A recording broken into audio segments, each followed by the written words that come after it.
खौफ बचपन से हम सबके मन में अंधेरे का डर पैदा करने में जितना रातों में सुनी डरावनी कहानियों का हाथ है, उतना ही या कहें उससे भी कहीं ज्यादा हाथ डरावनी फिल्मों का है, जिनके दृश्य हम सबके मन में कुछ इस कदर बैठ चुके हैं कि ना चाहते हुए भी हम उन चीजों की कल्पना कर लेते हैं जो शायद सत्य से परे हैं। इन डरावनी फिल्मों का हम सबके मन पर असर बिठाने में जिस प्रोडक्शन ने सबसे बड़ी भूमिका निभाई है, उनका नाम है रामसे ब्रदर्स। रामसे ब्रदर्स के बैनर तले बनने वाली फिल्में जितनी दिलचस्प और मनोरंजक होती हैं, उससे कहीं ज्यादा दिलचस्प और प्रेरणादायक है इस बैनर के बनने और सफल होने की कहानी। नमस्कार दोस्तों, मैं हूं अनुराग सूर्यवंशी और आप देख रहे हैं नारद टीवी। 70 और 80 के दशक में रामसे ब्रदर्स का कुछ ऐसा खौफ था कि यह नाम डरावनी फिल्मों का एक पर्याय बन गया था। यहाँ तक कि रामसे ब्रदर्स नाम पढ़कर ही लोगों के दिलों में एक सिहरन सी दौड़ उठती थी। रामसे ब्रदर्स के बैनर के बनने और इतना ऊंचा मुकाम पाने में रामसे ब्रदर्स के पिता फतेह चंद राम सिंघानी का सबसे बड़ा योगदान है। आजादी के पहले से ही लाहौर और कराची में फतेह चंद जी का रेडियो का कारोबार था। जब देश का विभाजन हुआ तो वे अपने परिवार को साथ लेकर मुंबई आ गए और अपनी रेडियो की दुकान मुंबई में खोल ली। फतेह चंद जी के 7 बेटे थे जो पिता के इस कारोबार में हाथ बटाते बटाते रेडियो बनाने में निपुण हो गए। इसके अलावा उनकी एक टेलरिंग और कपड़ों की दुकान भी थी, जिससे मुंबई में उनकी जिंदगी अच्छे से चल रही थी। हालांकि फतेह चंद जी नहीं चाहते थे कि उनके बेटे उनके इसी कारोबार तक सीमित रहें। दरअसल फतेह चंद जी को फिल्मों का बहुत शौक था और वे चाहते थे कि उनके बेटे भी इस लाइन में काम सीखें। फिल्मों से जुड़ने के लिए सबसे पहले उन्होंने फिल्मों में फाइनेंस करने का मन बनाया और वर्ष 1954 में रिलीज हुई फिल्म शहीद आजम भगत सिंह सहित कुछ फिल्मों को फाइनेंस किया और फिल्म निर्माण का काम सीखकर वर्ष 1964 में बतौर निर्माता फिल्म रुस्तम सोहराब बनाकर पूरी तरह से फिल्म निर्माण के क्षेत्र में सक्रिय हो गए। हालांकि अनुभव की कमी होने से इस ऐतिहासिक फिल्म को बनने में समय लगा और पैसे भी ज्यादा लगे, लेकिन इस फिल्म से जैसा मुनाफा होना चाहिए था वो ना हो सका। फिल्म के निर्माण के दौरान फतेह चंद जी ने ये नोटिस किया कि डायरेक्टर और टेक्नीशियंस अपने मन मुताबिक ही काम करते थे और बहुत परेशान भी किया करते थे।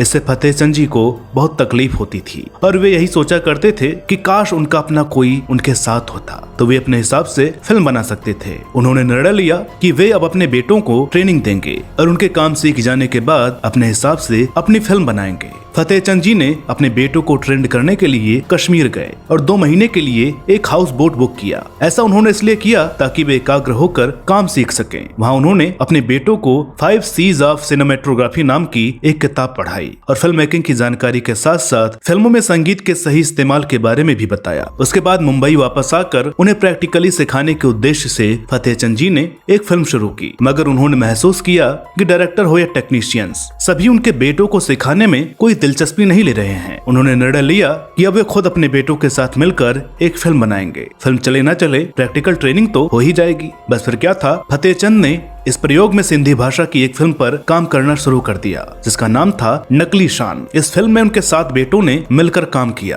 कैमरामैन बने गंगू रामसे, तुलसी रामसे और श्याम रामसे को निर्देशन का काम सौंपा गया। लेखन का काम संभाला कुमार रामसे ने। साउंड इंजीनियर बने किरण रामसे और एडिटिंग की कमान अर्जुन रामसे ने अपने हाथों में ली। दोस्तों, राम सिंघानी से रामसे सरनेम बनने की भी एक दिलचस्प कहानी है। बताया जाता है कि फतेह चंद राम सिंघानी नाम बहुत लंबा होने से अंग्रेजों ने उनके सरनेम को रामसे कर दिया था, जिसे उन्होंने आगे भी अपने बेटों के लिए इस्तेमाल किया, जो उनकी पहचान के साथ साथ एक ब्रांड भी बन गया। फतेह चंद जी ने अपने बेटों की इस ट्रेनिंग के बाद फिर किसी टेक्नीशियंस का सहारा नहीं लिया। उनकी यह टीम उनके हिसाब से परफेक्ट हो चुकी थी, क्योंकि उन्होंने एक पिता के नाते अपने सभी बेटों की काबिलियत को पहचान कर उसी हिसाब से उन्हें तराशा था। इस फिल्म के बाद रामसे ब्रदर्स ने मिलकर एक हिंदी फिल्म बनाई जिसका नाम था नन्ही मुन्नी लड़की। हालांकि यह फिल्म बॉक्स ऑफिस पर सफल तो नहीं हुई, लेकिन इसके एक डरावने दृश्य को खूब पसंद किया गया था, जो पृथ्वीराज कपूर जी पर एक भूत का मास्क पहनाकर फिल्माया गया था। इस सीन की हुई तारीफ से रामसे ब्रदर्स को ये अंदाजा हो चुका था कि अगर पूरी तरह से कोई हॉरर फिल्म बनाई जाए तो उसे दर्शक जरूर पसंद करेंगे। अपनी इसी सोच के साथ पूरे आत्मविश्वास से उन्होंने अगली फिल्म बना भी डाली और नाम रखा 2 गज जमीन के नीचे, जो पूरी तरह से हॉरर फिल्म थी। महज 40 दिनों की शूटिंग में तैयार हुई 3.5 लाख रुपए के छोटे से बजट में बनी इस फिल्म ने रिलीज होते ही बॉक्स ऑफिस पर तहलका मचा दिया और लगभग 45 लाख रुपए का कारोबार कर दिखाया। इस फिल्म की बम्पर कामयाबी के बाद रामसे ब्रदर्स ने तय किया कि अब कोई और जॉनर की फिल्म नहीं बनाएंगे, सिर्फ और सिर्फ डरावनी फिल्में ही बनाएंगे और इसी जॉनर को और बेहतरीन करने की कोशिश करेंगे। इस फिल्म के बाद रामसे ब्रदर्स ने दरवाजा, गेस्ट हाउस, पुराना मंदिर, पुरानी हवेली, बंद दरवाजा और वीराना जैसी ढेरों हॉरर फिल्मों समेत 70 के दशक से शुरू हुए इस कामयाब सफर के दौरान लगभग 45 फिल्में बना डाली, जो 80 के दशक तक बदस्तूर जारी ही रहा। रामसे ब्रदर्स की कामयाबी का आलम यह था कि हॉरर मतलब रामसे ब्रदर्स और रामसे ब्रदर्स मतलब हॉरर। फिल्म मेकिंग के साथ साथ रामसे अपनी फिल्मों के प्रचार में भी कुछ न कुछ अलग करते थे। बताया जाता है कि रामसे ने उस दौर में बॉम्बे के एक सिनेमा हॉल में अनोखा प्रयोग किया था। लोग फिल्में देखने के लिए जब टिकट लेकर सिनेमा हॉल में घुसते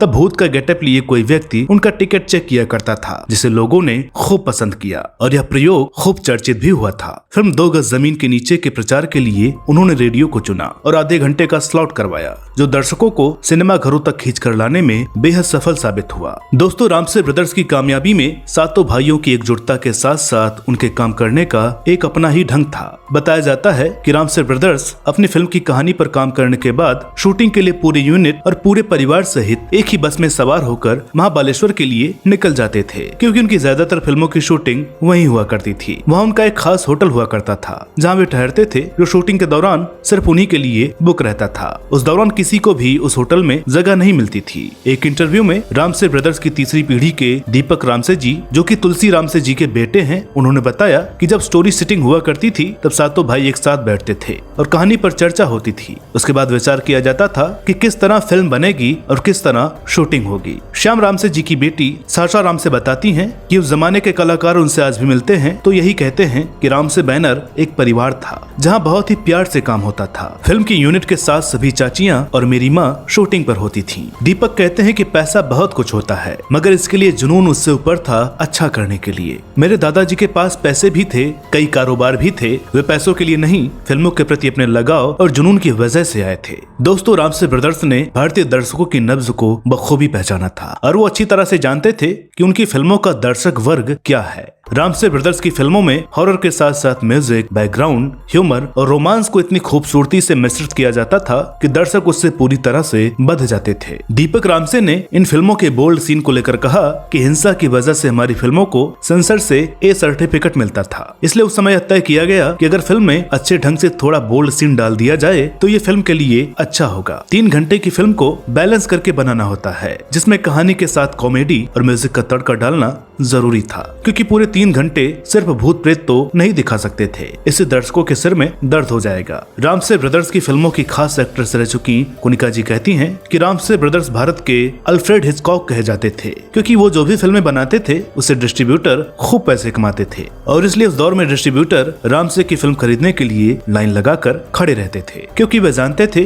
कि उन्हें नुकसान नहीं होगा। मजे की बात कि रामसे ब्रदर्स की फिल्में हर सेंटर में चला करती थी। आज भी छोटे कस्बों में बंद दरवाजा जैसी फिल्मों के पोस्टर देखने को मिल ही जाते हैं। दोस्तों, अंधेरे सिनेमा हॉल में दर्शकों को डराकर उनका मनोरंजन करने की यह प्रेरणा रामसे ब्रदर्स को हॉलीवुड से मिली थी। दीपक रामसे बताते हैं, रामसे ब्रदर्स उस समय युवा थे और सभी भाई हॉलीवुड की हॉरर फिल्मों से प्रभावित थे। वे उन फिल्मों से प्रेरित होकर भारतीय दर्शकों को ध्यान में रखकर उसमें हिंदी फिल्मों के मसाले डालते थे। इस वजह से रामसे एक ब्रांड बना और यही वजह है कि औरों ने भी अच्छी फिल्में तो बनाई, मगर रामसे ब्रदर्स ने एक अलग छाप छोड़ी और इस जॉनर को अलग मुकाम तक पहुंचाया। 90 के दशक तक आते आते बॉलीवुड में भी नई नई टेक्नोलॉजी का इस्तेमाल होने लगा और एक से बढ़कर एक स्पेशल इफेक्ट और ग्राफिक का इस्तेमाल किया जाने लगा, जबकि रामसे ब्रदर्स के दौर में मेकअप और बैकग्राउंड म्यूजिक के जरिए खौफ पैदा किया जाता था, जिसमें यकीनन अच्छे गानों के साथ साथ कॉमेडी और बोल्ड सीन का भी भरपूर योगदान हुआ करता था। दीपक रामसे कहते हैं कि उस समय तकनीकी नहीं थी, लेकिन बैकग्राउंड म्यूजिक का बहुत असर हुआ करता था। फिल्म पुराना मंदिर के कंपोजर उत्तम सिंह के म्यूजिक से दर्शक भूत के आने से पहले ही डर जाया करते थे। तब मेकअप में 6-6 घंटे का समय लगता था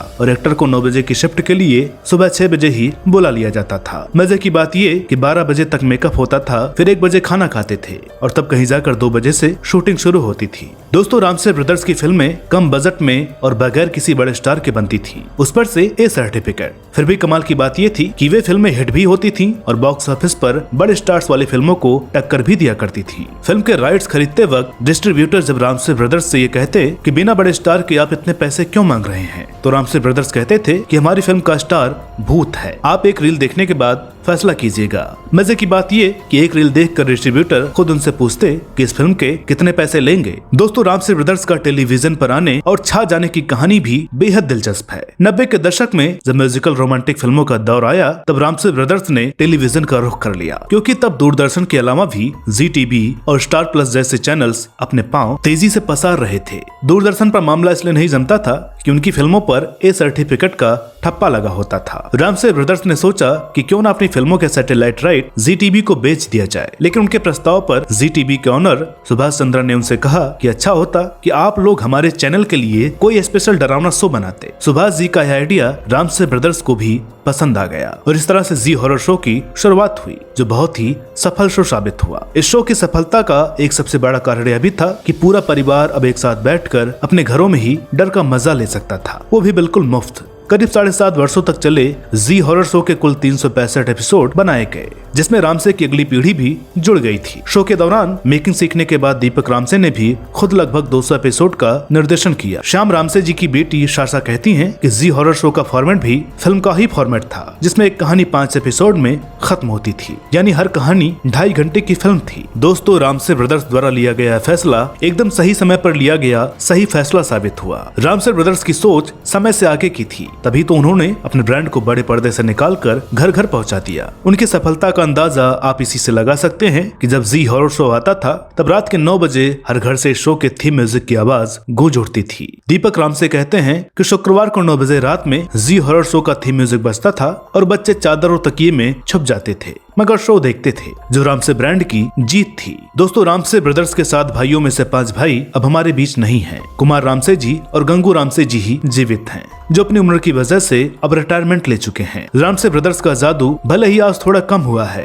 लेकिन दोबारा वही खौफ पैदा करने के लिए अब उनकी तीसरी पीढ़ी कमर कस चुकी है। बैनर को फिर से वही मुकाम दिलाने कुमार रामसे के बेटे गोपाल रामसे और श्याम रामसे की बेटी नम्रता रामसे राइटिंग का और तुलसी रामसे के बेटे दीपक रामसे निर्देशन को संभाल रहे हैं। वहीं श्याम रामसे की ही एक और बेटी शासा रामसे बतौर क्रिएटिव राइटर और क्रिएटिव डायरेक्टर काम देख रही हैं। दीपक रामसे के निर्देशन में वो कौन थी नाम की एक हॉरर फिल्म भी बन चुकी है, जिसमें नए कलाकारों और अच्छे संगीत के साथ स्पेशल इफेक्ट्स और ग्राफिक्स का भरपूर उपयोग किया गया है। तो दोस्तों, हमें उम्मीद है कि आज का एपिसोड आपको पसंद आया होगा। वीडियो अगर अच्छी लगी हो तो प्लीज इसे लाइक करें, शेयर करें। चैनल पर नए हो तो प्लीज इसे सब्सक्राइब जरूर करें। साथ ही साथ हमें फॉलो करें फेसबुक, ट्विटर और इंस्टाग्राम पर। तो मिलते हैं अगले वीडियो में एक और नई कहानी के साथ। तब तक के लिए नमस्कार।